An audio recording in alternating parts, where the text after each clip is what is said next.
Nós estamos aqui, e eu sei que aqui outras palavras têm como grande mote buscar alternativas sobre os problemas colocados na atualidade, né? Eu acho que essa é a grande questão. E nós, de fato, estamos em 40, 50 anos vivendo uma situação de degradação do mundo do trabalho, para a grande maioria das pessoas. É verdade que tem uma certa polarização, né? Alguns segmentos acabam ocupando ocupações mais significativas, com a melhor remuneração, tanto que a desigualdade tem crescido no mundo do trabalho, mas para a grande maioria o trabalho tem pouco sentido. É uma atividade meramente para buscar um recurso para sobreviver. Tá? Aquilo, ou seja, as pessoas querem dizer que a vida não não se reduz só ao trabalho. Tá? Então, o movimento sindical, aqui para responder a questão, o movimento sindical é extremamente importante do ponto de vista da história de levantar a bandeira da redução da jornada de trabalho. Então, os movimentos trabalhadores surgiu com essa bandeira. Então, o 1º de maio, por exemplo, que é a data que se comemora o Dia do Trabalhador, tem a ver com uma luta pela redução da jornada de 8 horas, para a jornada de 8 horas diárias, né, que começou em 1864, né, que é um símbolo de uma greve acontecida nos Estados Unidos, em Chicago, e os trabalhadores que fizeram essa greve para a redução da jornada de trabalho foram violentamente reprimidos, alguns foram condenados e foram mortos. Então, para celebrar exatamente essa memória da luta pela jornada de trabalho, que se instituiu em praticamente todos os países do mundo, com exceção dos Estados Unidos, o dia 1º de maio. Então, ou seja, a primeira coisa, é muito importante o movimento sindical, historicamente, é a sua grande bandeira, né, junto com a melhora das condições de trabalho, a redução da jornada de trabalho. Isso. Agora, o que chama atenção para a gente, que nos últimos anos, que seu movimento sindical tem esse papel importante, também tem um papel extremamente importante em várias categorias específicas, que conseguiram colocar limites na extensão da jornada de trabalho que o capital buscou forjar nos últimos tempos. Vou citar um exemplo. Por exemplo, o setor financeiro queria estender o trabalho bancário para os sábados e acabar com a jornada às 6 horas. Houve uma resistência sindical muito forte e isso não foi efetivado. Tá? Apesar de que o sistema financeiro driblou essa restrição legal, instituindo, vamos chamar, uma jornada de 8 horas para quem era chamado comissionado, né? E 50% dos bancários se tornaram comissionados. Então, ou seja, foi uma forma de burlar isso. Mas isso estou só dizendo que, apesar do movimento sindical ter, dos enfermeiros, conquistado a jornada de 6 horas, nos anos 80, você ter tido campanha expressiva pela redução da jornada de trabalho, mesmo nos anos 90, no começo dos anos 2000, também teve um movimento pela redução da jornada de trabalho, o tema, no período recente, não foi recolocado pelo movimento sindical, que é essa que é a questão. Não foi recolocado. E aqui, o que é a nossa questão de fundo aqui?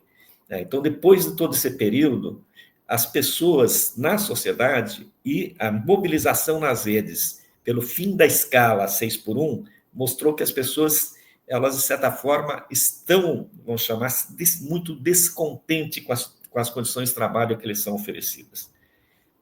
E aí, quem conseguiu capitalizar esse descontentamento foram outros movimentos que não os sindicatos. Se você, por exemplo, pegar o movimento da grande resignação, que são milhões de trabalhadores que pediram demissão a partir de 2001, depois da pandemia, não foi uma iniciativa sindical propriamente, foi a partir das redes sociais.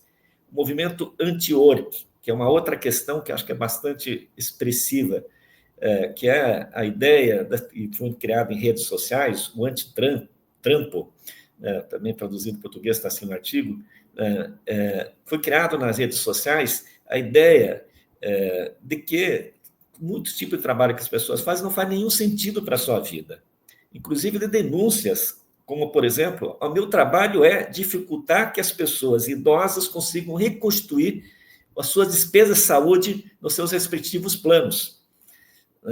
Então, falar, isso eticamente é algo inadmissível para a minha formação. Então, eu vou sair disso. Outras pessoas dizendo, todas as situações de humilhação que elas sofrem, né, dizendo assim, ó, eu fui fazer quimioterapia, né, o Antônio estava falando agora, né, do tratamento do câncer e tal, cheguei 15 minutos atrasado, perdi o dia, perdi o final de semana, então não tem nenhuma compaixão, não, né, dizendo, ó, eu fui depois de uma sessão trabalhar e mesmo assim fui penalizado, né, porque cheguei 15 minutos atrasado. Então as pessoas, esse tipo de manifestação sendo colocadas numa certa incompreensão. E aqui também, no caso da jornada, do fim da escala 6 por 1, foi um movimento iniciado por um jovem trabalhador farmacêutico, né, negro, homossexual, do Rio de Janeiro, que começou a dizer, ó, a vida vai para além do trabalho. Criou esse movimento VAT. A vida vai para além do trabalho. A vida não se resume ao trabalho. Isso depois se tornou numa PEC, que está em discussão no Congresso Nacional, mas mais importante, depois das eleições de 2014, desculpa, de 2022, depois da eleição de 2022, em que a discussão do trabalho, de certa forma, começou de novo a entrar no debate, porque até 22 o trabalho tinha perdido espaço no debate público, como alternativa.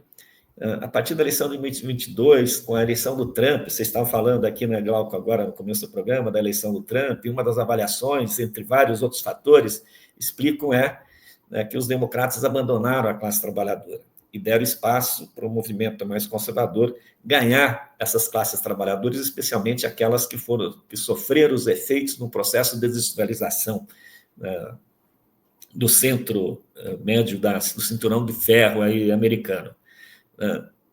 E, além disso, aqui mesmo no caso do Brasil, se colocou muito o debate em torno de São Paulo, do empreendedorismo, não?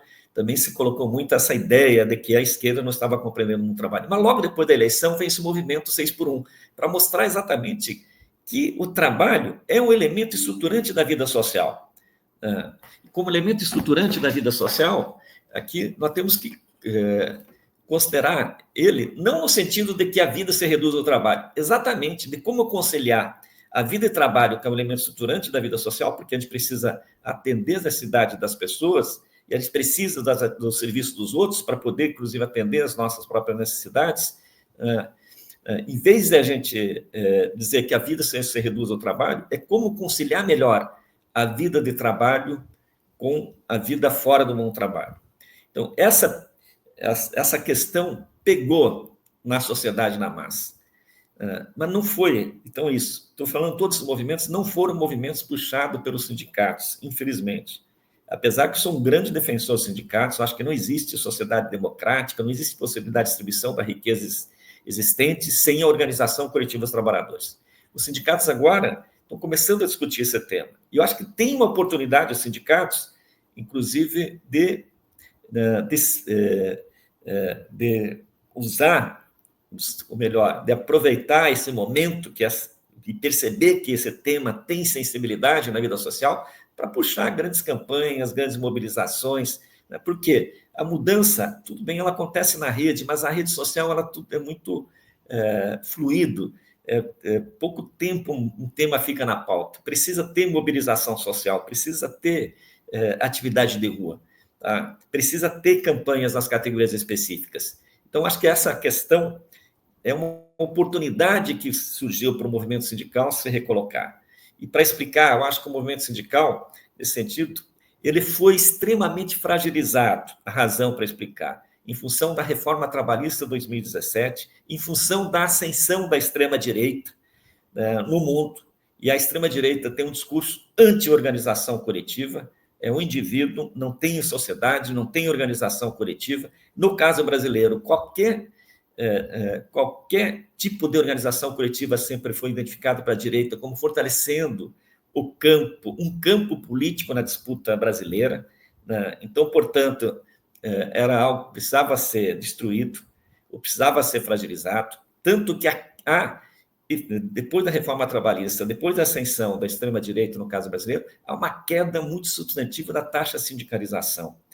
Ela caiu 50% entre 2017 e 2023, que é o último dado disponível, para mostrar aqui uma certa fragilização. Apesar que os sindicatos, nas negociações coletivas, especialmente na questão salarial, consegue apresentar resultados positivos, porque o mundo não é também preto e branco, né? Tem sempre contradições, que acho que é uma questão que quero explorar depois um pouco mais.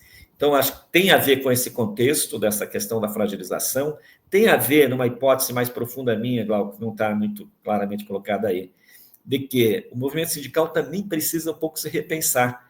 O movimento sindical no século XIX era um tipo de sindicatos organizados por as categorias mais qualificadas, trabalhadores do ofício. No século XX, é um sindicato por setores econômicos, metalúrgico, químico, bancário, mas hoje essas categorias elas não estão mais tão estruturadas e perderam muita participação no total das ocupações. Nós temos uma sociedade hoje de serviços muito mais heterogênea. Talvez isso também coloque um problema um pouco para o movimento sindical, que ao mesmo tempo ele precisa representar, né, representar a sua base e atender às demandas da questão específica de quem é metalúrgico, de quem é bancário, e, ao mesmo tempo, ele tem um desafio de como representar essa classe trabalhadora cada vez mais heterogênea na sociedade. Tá? E o movimento sindical brasileiro, acho nesse sentido, nos últimos anos, tem um processo de institucionalização dado pelas próprias limites legais existentes que levam a ele também, eu acho, perder uma certa força de energia de conseguir colocar o tema do trabalho na agenda nacional.